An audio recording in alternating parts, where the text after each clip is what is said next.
Hi, everyone. So I'm going to take you straight to responses because they're the important thing here. So I had a response, this is on Getter, from somebody who, I'm not going to read you everything they wrote because it's just absolutely heartbreaking. Um, the loss that they have incurred is, yeah, my heart goes out to them. And despite that loss, which is significant, um, uh, they managed to reply in a manner which really was helpful. And I really appreciate the fact that they would even engage with this conversation. They would have every right to be angry and just to not be willing to talk about amnesty at all. Anyway, the Davos crowd is stirring the ingredients to the recipe for genocide over a raging fire. The recipe is simple: fan the flames of existing hatred and then remove accountability for one side. What might be objectionable about your video? Maybe you are foiling their efforts at bringing about the polarization required to cook up a genocide by shedding light on this popular way of feeling superior to the other, sleepy, not yet awake crowd. Funny how the left in the US says woke and the right says awake, claiming the same state of consciousness with a different accent. Polarization of people who don't realize that they're on the same side. 99.9% us, 0.1% them. So that was just a really, really interesting response, because if you think about it, they're absolutely right.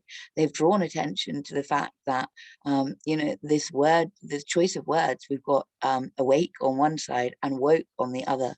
And I think that is really, really something that we'll come back to. Another response: the first rule for healthcare for a healthcare individual, whether it's an assistant, nurse, or a doctor, is doing no harm. Culpability should be proportional to your responsibility within that process. As the calculations were approved by the government, those administering them at ground level have less capability. They are still responsible after mountains of reports came in for injuries and adverse reactions.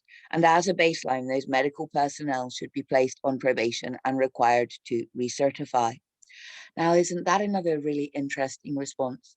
We will talk about culpability being proportional to responsibility. And the idea of recertification for people who have gone along with the narrative. It's interesting, very, very interesting. Thank you so much for your response. I suppose okay, anyway, so I was very blessed to get some more responses. I'm going to share them with you.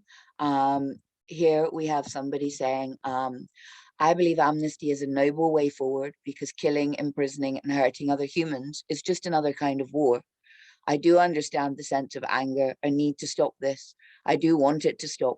But she said for the others who were brainwashed, the brainwashers should perhaps be treated to a spell of incarceration. Sorry, so the person there is referring to a comment, another comment that's been made, saying that people have been brainwashed. And so this lady is pointing out that if you've been brainwashed, you may need some sort of something to occur after that. In response to that, I say that I worry about re-education camp style retribution. And that's kind of how I feel about the response about recertifying for the doctors. I don't know. I'm not saying I'm right. I'm just saying we need to be careful here, because we don't want to go down, just become the opposite. This is a problem. The problem is balance. And we need to find balance within our societies and our systems so that we don't ever go off too far in any direction. Now, that doesn't mean we don't do anything at all. And I appreciate that. And I'm not saying that I know where the lines are. I'm just drawing attention to it. And then this lady goes on to say, I think it's very hard to speak when others disagree very strongly, but courage is needed and conversations. I'm just one little person, but hope one more voice might help people to soften their hearts. It may be too soon for many. I think all of that is wise words. Thank you for contributing them. We have another person who said, a few thoughts on your thought-provoking video. If we get caught in an endless cycle of retribution, we're stuck in the anger and hatred. Forgiveness is a very powerful practice, and when we forgive, we're not forgiving what was done, the acts, the coercion, the bullying, but we're forgiving the person who did it for doing it. It frees us from our anger and our resentment, and forgiveness is a powerful healing emotion for ourselves. Where I live, most people still believe that the jab is safe and still believe it prevented the worst effects of the virus. The truth is being suppressed. People have been deeply hypnotized. And then I'm not going to read any more of that comment just because I don't know if the person mentions a friend, and I don't want it to be that they feel scared that their friend's going to hear it and there'll be any kind of, so I'll stop there. But I think it was really, really, really worthwhile contribution in the sense that, you know, it really draws attention to the power of forgiveness, which I think is an important thing here. I have another person who said, so for all the doctors, nurses, head teachers, police, etc., enforcing the rules or injecting the poison, how about a big tattoo on their foreheads so no one forgets what side they were on?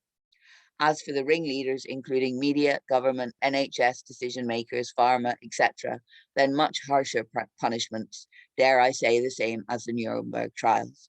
Okay, so that's another really interesting response. I think, you know, it really draws attention to the fact that people feel quite rightly or understandably so, who knows what's right, sorry, wrong word. Understandably, people feel that, you know, people who have gone along with it shouldn't get off scot-free, and that we should be able, you know, to identify them in case, you know, that tendency that they have presumably to go the, you know, the way of, you know, not thinking for themselves becomes dangerous to us again in the future. I understand that.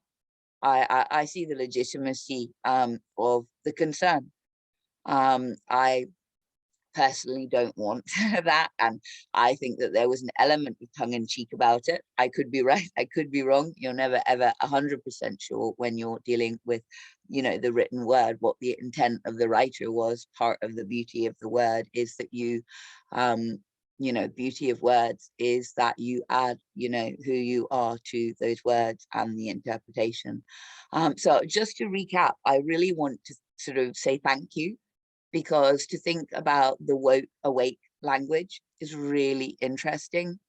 I think thinking about culpability being proportional to responsibility is really interesting. I think that, you know, forgiveness being a very powerful practice is very interesting. And I think that the comment about, you know, how we go forward with people who have gone along with the narrative um, without, you know, feeling that we have, by not identifying them, by not giving them some sort of consequence that they have gotten away with something which it's just intolerable for them to get away with. That is a very fair point of view. It has a place at the table, and it has to be talked about. And I'm so really pleased and grateful that people are communicating with me about these things.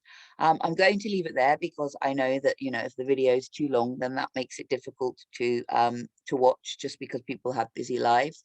I do want to recommend to you a lady called Cindy Niles. I'm not sure whether my last video was hard to share. I don't know if you guys have encountered the kind of censorship and shadow banning of videos and comments, but I think you probably have.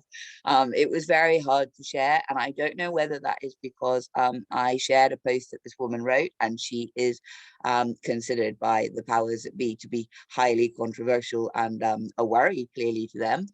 So it could be that just simply the consequence of doing that is it makes it harder for me to share things, or it could be that the content of the video, you know, the idea that all the people in the world just get together and forgive each other and move forward and hold the people at the top accountable, doesn't sit with the narrative that they are currently trying to put out there. We've had in The Sun today, which is a tabloid in the UK, but there was another newspaper which isn't considered to be a tabloid. I think I referenced it a couple of days ago, with running with the same story. And essentially what they're doing is suggesting that it's kind of, administrative failure, people in the middle are at fault, the definitions were too hazy, and admitting that, there's thousands of deaths that probably had absolutely nothing to do with what was written on the death certificate.